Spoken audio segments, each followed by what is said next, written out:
Don't act all high and mighty over chicken feed. Even if my mother-in-law doesn't pay the mortgage, we've got plenty of money. Yeah, well, if you're so proud of that, then stop paying it. But if you do, you'll have to leave. I have no intention of supporting a freeloader. Calling me a freeloader to my own face? I've had enough of this. Be my guest, I responded with a big smile. A month after leaving my eldest son's home, I was working in my room when I got a call from Josh. What's going on here? My name is Emma. I'm 78 years old. I lost my dear husband 10 years ago, and I've been living with my eldest son and his wife. They don't have children.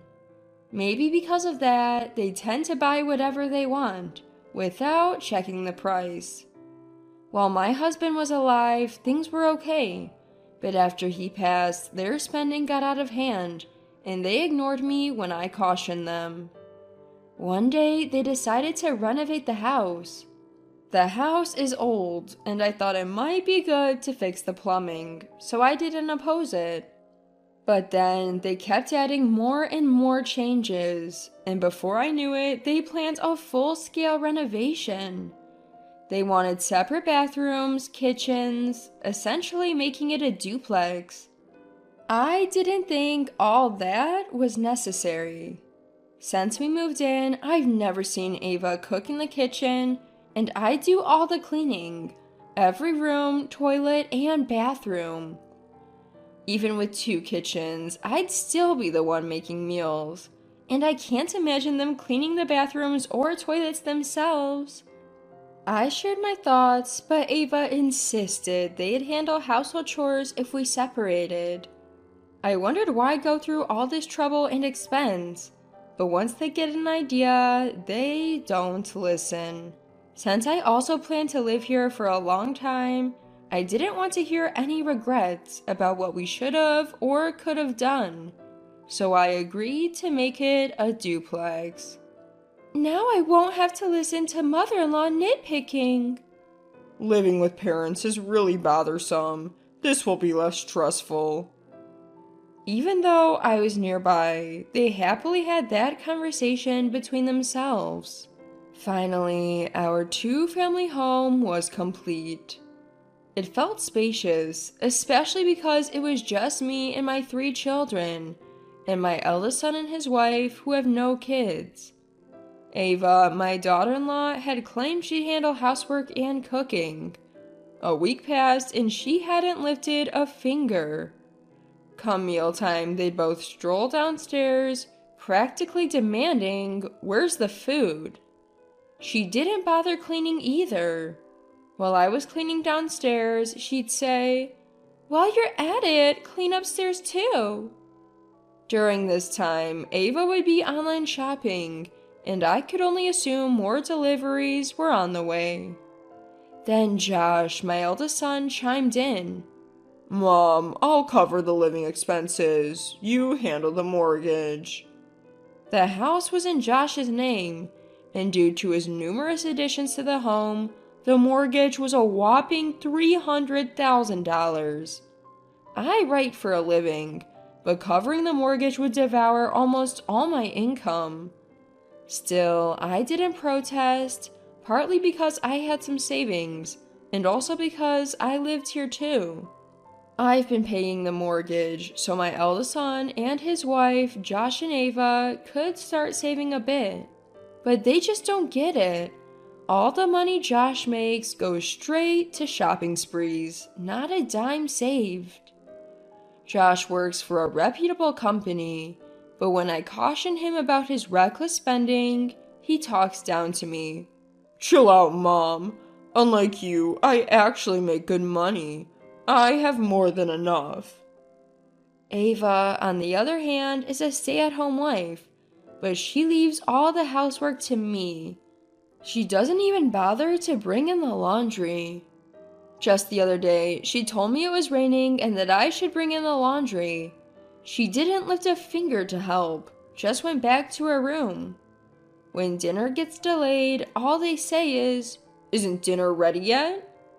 I'm starving, but offer no help. Honestly, it makes me wonder why we even decided to live as two families under one roof. I cook meals for three in the first floor kitchen, and they eat it in the first floor living room. They even use the first floor bathroom and toilet like it's no big deal. At this rate, the second floor is merely a place for them to sleep. It's such a waste. You know, we renovated this house. You're not using the second floor kitchen, toilet, or bathroom. Ava, you're at home all day. How about you start cooking, cleaning, and doing the laundry? But we're family. You're always home too, mother-in-law. Can't you just do it for us as well? That's right, Mom. I'm the one paying for everything here. You don't get to complain. Sure, Josh is covering living expenses, but I'm the one paying the mortgage every month. I work from home and I'm the one paying the mortgage. As soon as I say that, they laugh it off and counter. You call that work? You don't make much. And the mortgage isn't even that big. You're making too big a deal out of it. After being told such things, I lost the will to argue back. One day, my eldest son and his wife returned home with arms full of bags from luxury brands. When I asked them why they bought so much, they said, "It's our anniversary today, so we splurged and brought everything we wanted. It's something we always wanted to do. You know how you see rich people in movies and TV shows going on shopping sprees for high-end goods? We gotta treat ourselves and relieve stress once in a while." They laughed joyously, but the idea of grown adults past 40 going on a shopping spree for stress relief or out of some movie-inspired dream seemed ridiculous to me. To me, their spending habits were outrageous, but no matter how much I warned them, they'd respond, "It's my money that I've earned, so I can spend it however I like." Ignoring my advice, despite me covering the home mortgage, they treated me as if I was an obstacle. The thought of living with these two indefinitely was increasingly unbearable. Previously, my second son and his wife offered to live with me, but they have two kids in junior high school who will soon be facing exams. I didn't want to be a burden. I have a stable income and savings. Even if I need care later in life, I believed I could manage without imposing on anyone, so I started preparing to live alone. Making that decision lightened my mood. I stopped caring about what my eldest son and his wife said. One day, as I was considering going out to buy appliances for my new home, I heard a crash in the kitchen. I rushed over to find Ava standing there, shards of a broken teacup shattered at her feet. I accidentally dropped the cup while making tea. Mother-in-law, please clean this up. She commanded as if I were her maid. If you broke it, you should be the one to clean it up. When I said that, Josh butted in from the side. "Mom usually does the housework, so don't make a fuss over something so trivial. You're able to live here because of the money I bring in, you know?" Ava nodded in agreement, but that should be my line. I pay the mortgage and do all the household chores, allowing them to shop recklessly. Didn't I tell you before, I'm the one paying the mortgage? Oh, please, don't brag about that chicken feed. Josh works at a prestigious company. Even if you stopped paying, we have plenty of money. Ava sneered. "Yeah, if you're so great, try stopping the payments. But if you do, you'll have to move out. I have no intention of supporting someone useless," Josh added. Useless, he says? To his own mother? That was the last straw. I can't take it anymore. Sure thing, I said with a wide smile. The feeling of floating on a cloud came over me when they finally asked me to move out. Time to take action. I stopped paying the mortgage as they asked, packed up my belongings within a week, and moved into an apartment I had rented. As I was leaving, Josh said, "Look, I'll forgive you if Mom apologizes." "Why should I have to apologize?" "No thanks, I'd rather not. Knowing I don't have to see your faces anymore makes me quite happy." "Huh? Don't come crawling back." "Believe me, that day will never come. Take care, both of you." I left the house with a sense of freedom. Later, I called my second son and his wife to tell them that I had moved. They were concerned, but their kids offered that I could live with them. I thanked them, but I already had a new place, and to be honest, I was looking forward to living alone. Writing from home, living just for myself, it was something to look forward to. 1 month after moving out from my eldest son's house, the stress had disappeared and I was thoroughly enjoying my solo life. Then, one day while I was working in my apartment, I got a call from Josh. "Hey, what's going on?" "What do you mean?" $2,500 was withdrawn for the mortgage." "And your point is?" "What? There's no way the monthly mortgage shot up just because of a renovation." Josh clearly underestimated the cost of a home loan. I was stunned. How could he not know this, with his good education and a job at a reputable company? Any renovation as extensive as the one they'd done couldn't be cheap. He never looked at prices and obviously thought my income was lower than it was. Probably assumed it was a manageable amount. Given the massive charges they wanted despite my objections, it's no surprise the total cost went up. So I told Josh the cost of the renovation and he said, "What? That much? How are you paying for it? There's no way you could afford that. Did you use Dad's insurance money or something?" "You really think my income is that low?" "What? It's a side hustle, right? You're probably making, what, $200 to $300 a month?" "I make enough to pay the mortgage every month." "Wait, what?" I had never shared any details about my job or income with my eldest son and his wife.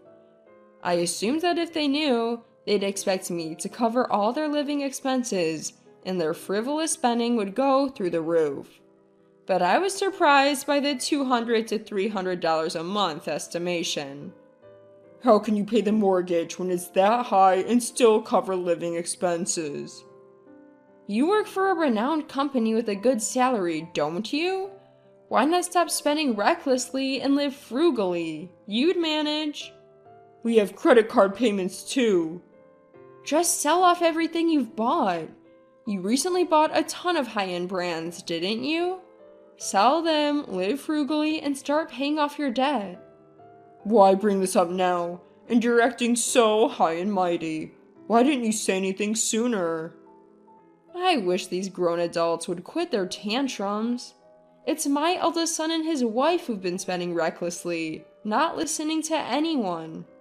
"So, where are you living now, Mom? You're staying with my brothers, aren't you?"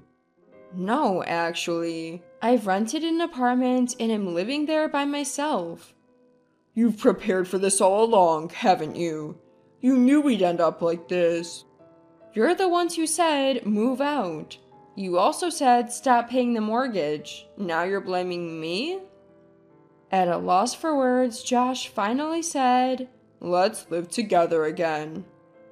After finally getting to live alone and relax, there's no way I'd move back in with you guys. Especially if it means I'd have to cover the mortgage and do all the housework again. No, thank you. Josh didn't have a response when I laid it all out like that. A few weeks later, this time a call came in from Ava. "Mother-in-law, please come back home. The house feels so empty with just Josh and me. We really miss you." Her voice was unusually soft, almost whiny. I thought, why not just be honest instead of trying to manipulate me with such an obvious lie? "Did Josh tell you about my job situation and how I'm not responsible for the house loan anymore? I have no plans to come back. You two should figure out how to cut costs. But it's too late for that. We've already maxed out our credit cards. Mother-in-law, you're living alone in a tiny space, aren't you? Why not move back in and be with us? I'm perfectly fine alone, thank you. I only have to cook for myself. I don't have to put up with complaints, and I'm living freely. If I moved back, I'd have to do chores and cooking for all three of us again. And let's not forget, I'd probably end up paying the house loan. I'll do the chores. We'll manage our part. You said the same thing before we renovated the house. I won't fall for that again. I ended the call right there. Even after that, my eldest son and his wife kept calling, but my stance was firm. I had no intention of going back. If I did, the same issues would just repeat. They were already eyeing my income and planning to use my money. Months passed, and Josh called with an increasingly desperate tone. If you don't come back, we'll have to sell the renovated house. To which I thought, well, go ahead and sell it then. That renovated house no longer contained any memories of my late husband.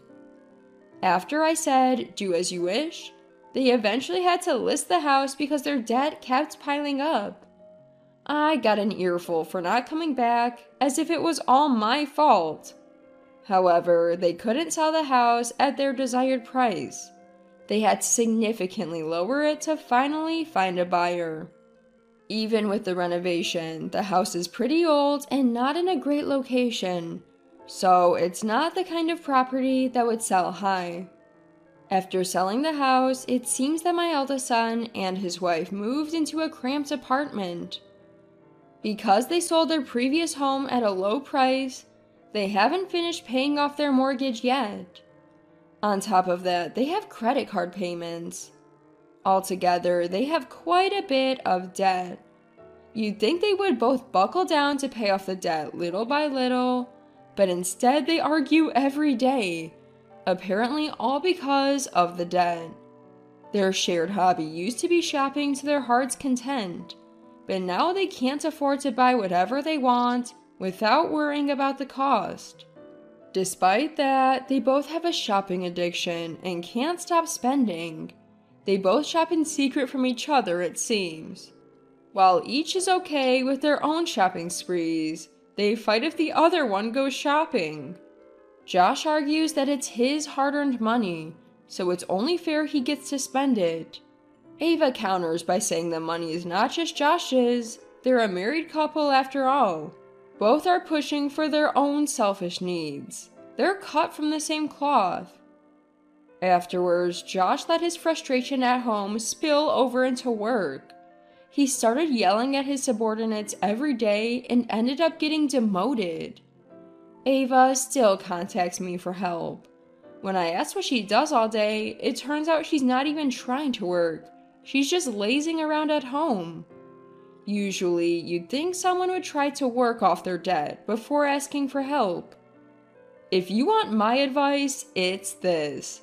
Stop relying on others for everything and start taking action yourself. I sent Ava my final piece of advice. I can't say if my words made a difference, but I never heard from Ava again after that. I have no idea what became of those two. A year has passed since I left my eldest son's home. I continue to work and live a peaceful life alone. About a month ago, I got assigned to write a feature article on bakeries. In the process, I visited various bakeries and found myself falling in love with bread. Now I'm attending a bread-making class. The class attracts a diverse crowd, from people my age to younger folks in their 30s. Though we vary in age, we all share a love for bread, and that's usually what we end up talking about. We make bread together and relish the freshly baked loaves, engaging in pleasant conversation centered around bread. I find these moments incredibly fulfilling. My eldest son and his wife fill their lives with luxury items and spacious homes. Their endless shopping sprees have led them into a debt-filled life they're now struggling to escape. Until they find something other than material possessions to fill their hearts, they'll never pay off their debts or break free from their current situation. For me, the true happiness lies not in luxury, but in making and enjoying bread with like-minded friends, savoring the mouth-watering aroma of freshly baked loaves.